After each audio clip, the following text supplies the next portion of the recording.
2 நண்பர்கள் ரோட்டில் நடந்து போயிட்டே இருந்தாங்க. அப்போது எதிர் திசையில் இருந்து ஒரு குழந்தைன்னா பள்ளிக்கு போயிட்டு யூனிஃபார்ம் ட்ரெஸ்ஸோட பையெல்லாம் மாட்டிட்டு அப்படி நடந்து வந்துகிட்டே இருந்தது.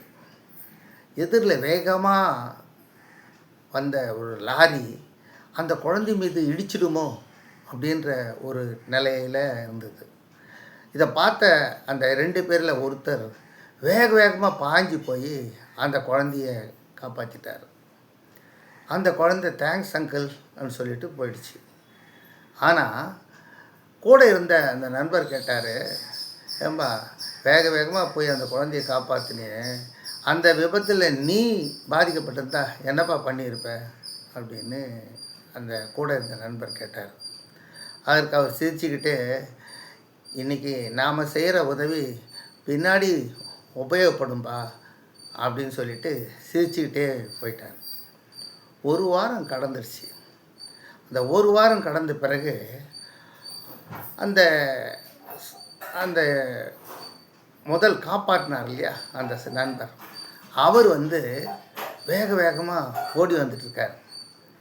என்னப்பா அப்படின்னு அடுத்த நண்பர் கேட்குறார். இல்லைப்பா, எதிர்பாராமல் என் பையன் பள்ளியில் இருக்க மாடியிலேருந்து கீழே தவறி விழுந்துட்டான், அடிபட்டுடுச்சு அப்படி. ஐயோ என்னப்பாச்சுன்னு.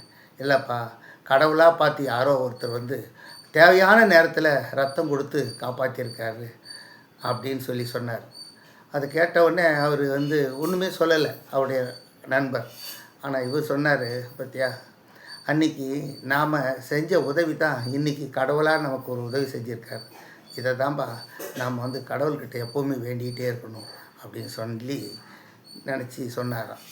இதுலேருந்து என்ன தெரியுதுன்னா, நாம் எந்த உதவி பார்க்காம எதிர்பாராமல் செய்கிற எந்த உதவியும் நமக்கு பின்னால்